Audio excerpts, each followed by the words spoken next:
this morning in shoot around. Just one of those freak things where he just stepped the wrong way, non-contact. And sometimes when that happens this late into the game, you would have problems. But the night starting, Malik, he got 2 fouls first part of the game, and then his backup, Tenor, had 2 fouls. So it really tested the strength of our bench and our rotation. And so we had to, be creative and make some adjustments that we haven't had to make. So it was an excellent game for us because Wake Forest came out with a new system that they had not been consistently executing during the course of the season. And they really were extremely patient. They moved the ball, got some backdoor cuts on us, and challenged all our defensive principles. We got a little separation there at the beginning of the second half. I think we put it up to 14, and then they just went crazy knocking down threes. They've had several games, where they've hit, I think one game they hit 15 threes, and they've had several guys that have gone for 7 and 8 threes in games. So we knew they would be a real good shooting team, and they didn't disappoint us from that standpoint. But I was very proud of our guys. We had the stops we needed to get. We got the deflections and steals, came up some big plays, hit our free throws down the stretch, and that was good for us. And hopefully that our guys will utilize the intensity of this game that will help us prepare for the game on Monday night. Questions for Coach? Leonard, on the last play in regulation, is the I don't know if it's a play, it's just, hey, Scotty, get the ball and go downhill. Like he's just such an we wanted to, sometimes some coaches like to call timeout and give the other the team a chance to set their defense. We just felt that if he missed it, we wanted to go on the push, and if someone didn't stop us, we would go on for the layup. But we didn't think that they'd be trying to foul us. And if he did get stopped, we wanted to be kicking for 3. You don't have a whole lot of time to make too many decisions when you only got around 5 seconds to go on the clock. So Scott is very quick and fast with the ball. He finishes with those long arms, and we were very fortunate to finish that play and put us into overtime.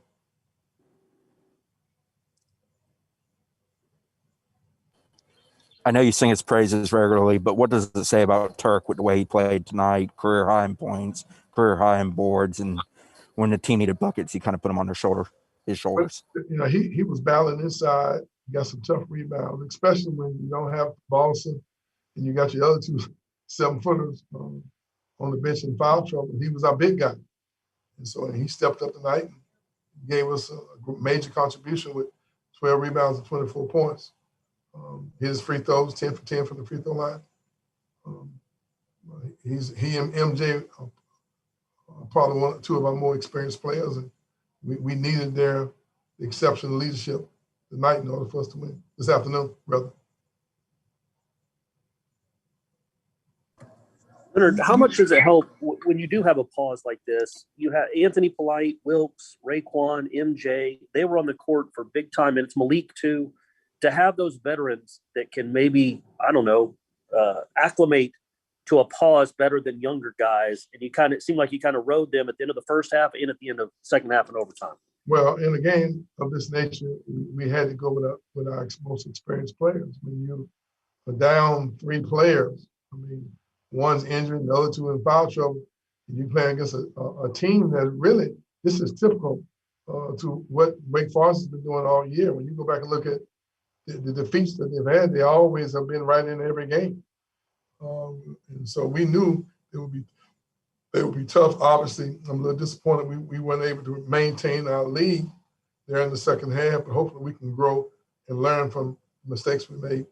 But the maturity of those guys that have been around a while obviously was huge for us today.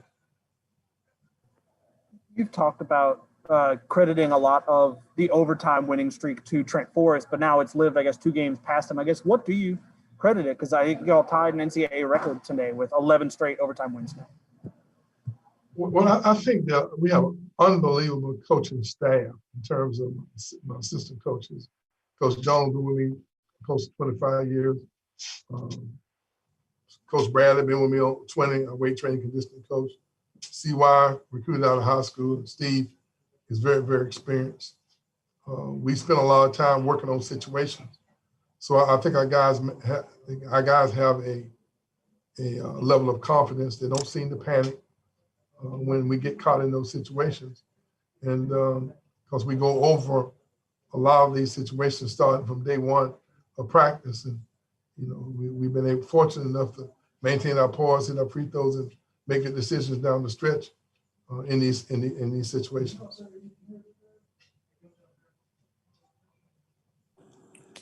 Leonard, the Saturday, Monday, kind of back to back, it's pretty challenging no matter what. But after an overtime game with Virginia coming in, and you just had a 2-week pause, what do you do tomorrow? Like, is it a full practice? Is it a walkthrough? What do you guys do tomorrow? But it won't be very much physical. It'll be more mental, emotional, communicating, and we'll walk through our game plans. Virginia is probably one of the best teams in America in terms of executing offensive and defense. And so we got to be aware of what they're doing. We won't have the luxury of going out and drilling it.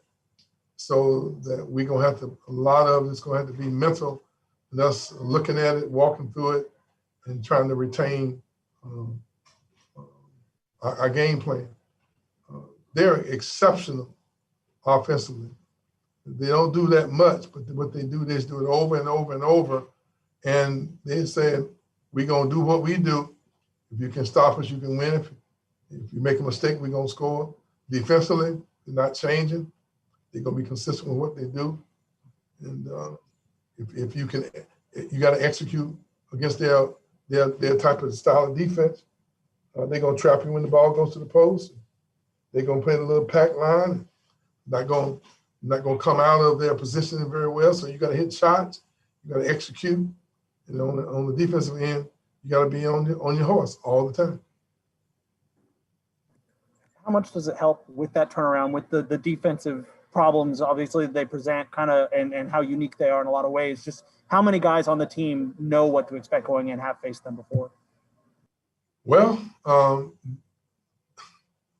they're changed up a little now. They have, even though we faced them before, I think it helps that we have tremendous amount of respect for them.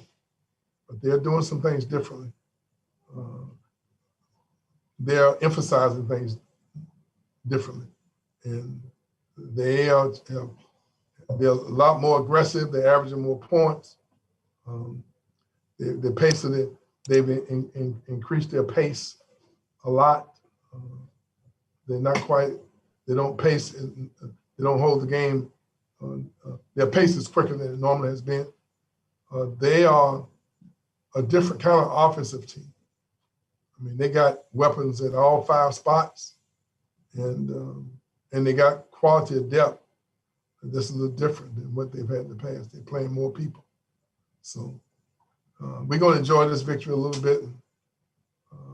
We know that Virginia is going to be a challenging opponent for us, but that's life in the ACC.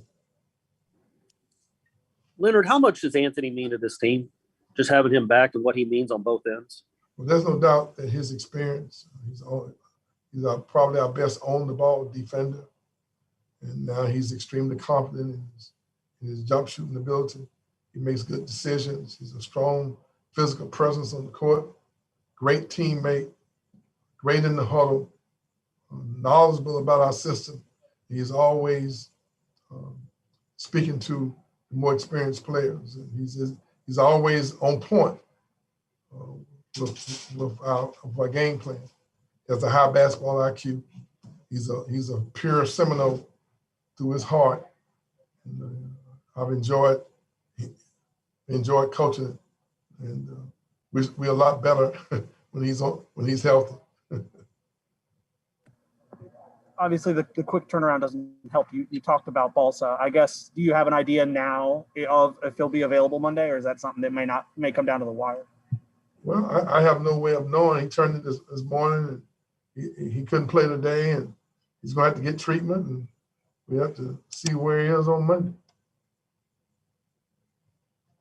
Everybody else set with Coach? All right, thank y'all. Guys, we're going to bring Raekwon and Scotty in.